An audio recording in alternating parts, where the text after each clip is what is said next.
ক্ষমতাচ্যুত আওয়ামী লীগ কি মাঠে নামছে বা দলটির তৎপরতা বাড়ছে এমন প্রশ্ন উঠেছে। কারণ হঠাৎ করে দেশের ও দেশের বাইরে আওয়ামী লীগ সম্পর্কিত দুটি গুরুত্বপূর্ণ খবর গণমাধ্যমগুলোতে বেশ গুরুত্ব দিয়ে ছাপা হয়েছে।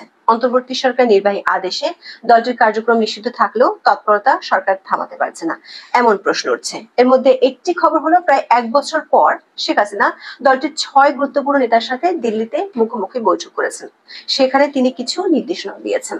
আবার এই খবর চাওয়ার হওয়ার সাথে সাথে হঠাৎ করে বাংলাদেশের গণমাধ্যমে খবর বের হলো, দলটির নেতারা রাজধানীতে গোপন মিটিং করেছেন।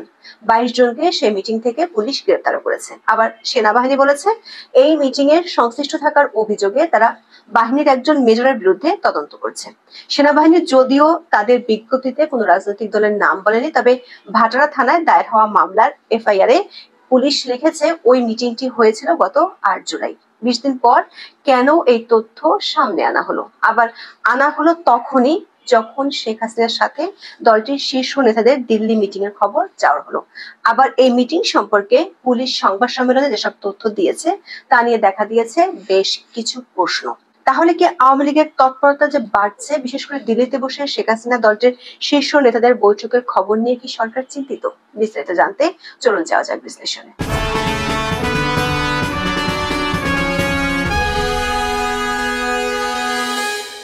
2024 সালের 5ই আগস্ট ক্ষমতাচ্যুত হওয়ার পর থেকে আওয়ামী লীগ কার্যত মাঠ ছাড়া। দলের বহু নেতা বিদেশে পালিয়ে গেছেন, বাংলাদেশে কারাবন্দী আছেন অনেকে। দলটির পক্ষ থেকে তাদের নেতাকর্মীদের উপর নির্যাতনের অভিযোগ আছে সরকারের বিরুদ্ধে। এরই মধ্যে বাংলাদেশের অন্তর্বর্তী সরকার 2 মাস আগে আওয়ামী লীগের কার্যকলাপ নিষিদ্ধ করেছে। নির্বাচন কমিশন দলটির নিবন্ধন স্থগিত করেছে। তারপর থেকে দলটির কর্মকাণ্ড মূলত চলছে অনলাইন ভিত্তিক। দিল্লিতে থাকা দলটির সভাপতি ও সাবেক প্রধানমন্ত্রী শেখ হাসিনার অডিও বার্তা প্রচারিত হয় অনলাইনে। এ নিয়ে বাংলাদেশের অন্তর্বর্তী সরকারের তরফ থেকে অভিযোগ খুব একটা আমলে নেয়নি ভারত সরকার। অনলাইন কার্যক্রমের বাইরে দেশের ভেতরে দেশের কয়েকটি জায়গায় ঝটিকা মিছিল দেখা গেছে। প্রায় বছরখানেক ধরে দলটির গুরুত্বপূর্ণ সাংগঠনিক তৎপরতার খবর বাংলাদেশ ও ভারতের কোনো গণমাধ্যমে উঠে আসেনি। প্রায় 1 বছর পর ভারতীয় গণমাধ্যমের খবর হলো, শেখ হাসিনা তার দলের 6 জন শীর্ষ নেতার সঙ্গে 31 জুলাই প্রায় 2.5 ঘন্টা বৈঠক করেছেন। ওই বৈঠকের খবর কয়েকদিন আগে থেকে চাওয়া হয়।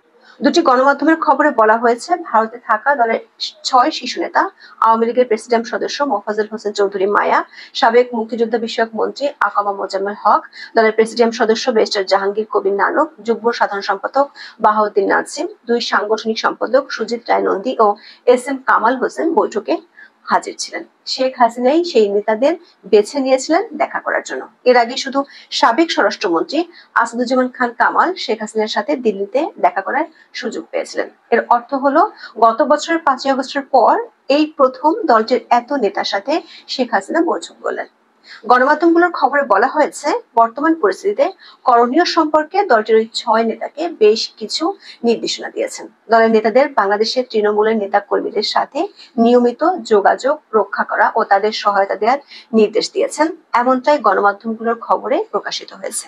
সূত্রগুলো বলছে, সাংগঠনিক তৎপরতা বাড়ানোর বাইরে আন্তর্জাতিকভাবে কিছু কর্মসূচি হাতে নেওয়ার বিষয়ে বৈঠকে আলোচনা হয়েছে। বিশেষ করে গোপালগঞ্জে হত্যাকাণ্ড ও মানবাধিকার লঙ্ঘনের ঘটনা, দেশের মানবাধিকার পরিস্থিতির অবনতির চিত্র বাইরের দেশগুলোর কাছে তুলে ধরার কথা বৈঠকে আলোচনা হয়েছে।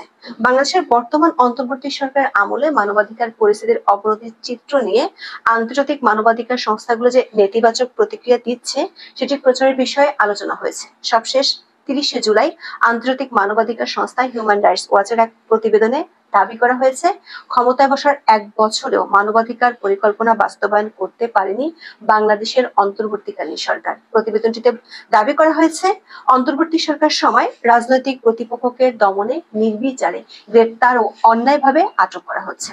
সাধারণ মানুষের অধিকার সুরক্ষার বিষয়টি তেমন গুরুত্ব পাচ্ছে না।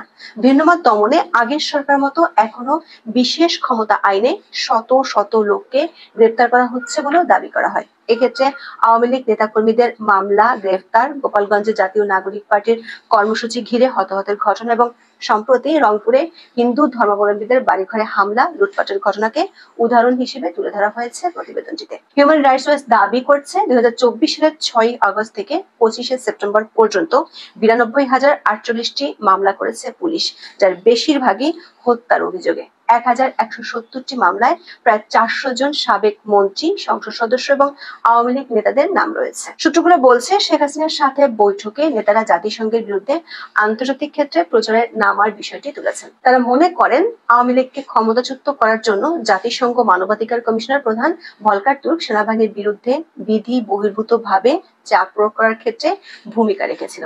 বিশেষ করে গত মার্চ মাসে বিবিসির হার্ড টক অনুষ্ঠানে ভলকার তুর্ক নিজেই জানিয়েছিলেন, আন্দোলন দমন করতে সেনাবাহিনী ব্যবহার করা হলে তাদের শান্তি রক্ষা মিশনে আর থাকতে দেওয়া হবে না। জাতিসংঘের মানবাধিকার কমিশনের তরফে তিনি এই কথাগুলো বাংলাদেশ সেনাবাহিনীকে জানিয়ে দিয়েছিলেন। জাতিসংঘের এমন ভূমিকার বিরুদ্ধে সংশ্লিষ্ট কর্তৃপক্ষের কাছে অভিযোগ দায়েরেরও প্রস্তাব করেন নেতারা। এদিকে শেখ হাসিনার সাথে দলের শীর্ষ নেতাদের খবর চাওয়ার হওয়ার মধ্যেই বাংলাদেশে আওয়ামী লীগ সংশ্লিষ্ট আরো একটি খবর গণমাধ্যমে উঠে আসে। খবরটি হলো, রাজধানীর বসুন্ধরা আবাসিক এলাকা সংলগ্ন একটি কনভেনশন সেন্টারে গোপন বৈঠক ঘিরে কার্যক্রম নিষিদ্ধ থাকা আওয়ামী লীগ, নিষিদ্ধ ছাত্রলীগ সহ অন্যান্য সহযোগী সংগঠনের 22 জন নেতাকর্মীকে গ্রেপ্তার করেছে পুলিশ। এছাড়া ওই বৈঠক সংশ্লিষ্টতার অভিযোগ ওঠা মেজর পদমর্যাদার একজন কর্মকর্তাকে হেফাজতে নিয়ে জিজ্ঞাসাবাদ করেছে সেনাবাহিনী। 31 জুলাই সেনা সদরের প্রেস ব্রিফিং এ সাংবাদিকদের প্রশ্নের জবাবে সেনা কর্মকর্তার উত্তর থেকে মূলত তথ্যটি বেরিয়ে আসে। সেনাবাহিনী 1 আগস্ট দেয়া প্রেস বিজ্ঞপ্তিতে বলেছে, ওই মেজরের রাজনৈতিক কর্মকাণ্ডের সংশ্লিষ্টতার প্রাথমিক প্রমাণ পাওয়া গেছে। অন্যদিকে 1 আগস্ট পুলিশের সংবাদ সম্মেলনে বলা হয়েছে, ভাটারা থানায় পুলিশ 13 জুলাই এ নিয়ে মামলা দায়ের করেছে। দায়ের করা মামলায় বলা হয়, গত 8 জুলাই বসুন্ধরা সংলগ্ন কেবি কনভেনশন সেন্টারে নিষিদ্ধ ছাত্রলীগ গোপন বৈঠকের আয়োজন করে। দিনভর বৈঠকে ছাত্রলীগ, আওয়ামী লীগ ও অবসরপ্রাপ্ত সরকারি কর্মচারীরা মিলে অংশ নেন 300 থেকে 400 জন। সেখানে তারা সরকার বিরোধী স্লোগান দেন। দর্শক, 8 জুলাই ঘটনাটি ঘটলো। প্রথম আলোর খবরে বলা হয়েছে, গোয়েন্দা সংস্থার প্রতিবেদনের ভিত্তিতে গত 12 এবং 13 জুলাই যুবলীগ নেতা সোহেল রানা এবং আওয়ামী লীগের নেত্রী শামীমা নাসরিন শম্পাকে গ্রেপ্তার করা হয়। এরপর 13 জুলাই ভাটারা থানায় মামলা হয়েছে। প্রশ্ন হলো, এর 18 দিন পর কেন মামলাটির কথা জনসম্মুখে আনা হলো? বিশেষ করে সেদিন যেদিন শেখ হাসিনার সাথে প্রথমবারের মতো দলটির নেতাদের মুখোমুখি মিটিং হলো। আবার তার আগেই পুলিশের বিশেষ শাখা থেকে আগস্টের 8 তারিখ পর্যন্ত 11 দিনের জন্য নাশকতামূলক কিছু হতে পারে এমন আশঙ্কা করে সতর্ক বার্তা দেওয়ার কথা গণমাধ্যমে প্রকাশিত হয়েছে। যদিও আইজিপি এ ধরনের সতর্ক বার্তার কথা কিছু জানেন না বলে জানিয়েছেন। একই দিনে প্রেস সচিব আগামী 5-6 দিন গুরুত্বপূর্ণ বলে বিশেষ বার্তা দেওয়ার চেষ্টাও করেছেন। দিল্লিতে বৈঠকের দিনে প্রায় 3 সপ্তাহ পুরানো গ্রেপ্তারের খবর ফলাও করার পিছনে আরো কিছু প্রশ্ন উঠে আসে। বলা হচ্ছে, কনভেনশন সেন্টারে গেরিলা ট্রেনিং নিচ্ছিল। কনভেনশন সেন্টারে গেরিলা ট্রেনিং কিভাবে হয়? যদি হয় তাহলে গেরিলা ট্রেনিং এর জন্য অস্ত্র ও অন্যান্য সরঞ্জাম দরকার। সেই অস্ত্রগুলো তাহলে কোথায়? পুলিশের এফআইআর এ অবসরপ্রাপ্ত কর্মকর্তার কথা বলা হয়েছে, অথচ নাম প্রকাশ্যে আসলো একজন সেনা কর্মকর্তার। এমন প্রশ্নগুলোর কারণে সরকার আসলে অন্য কোনো ঘটনা থেকে চোখ সরানোর জন্য 3 সপ্তাহ পুরনো বিষয়টি নতুন করে সামনে আনলো কিনা সে প্রশ্ন উঠেছে। বিশেষ করে যখন সমন্বয়কদের চাঁদাবাজির কারণে সরকার ও সরকারি মিত্রদের ইমেজে টালমাটাল অবস্থা, নাকি অন্য কিছু থেকে চোখ সরানোর জন্য এমন কাহিনী। এখন এ পর্যন্ত। সবাই ভালো থাকুন, সুস্থ থাকুন।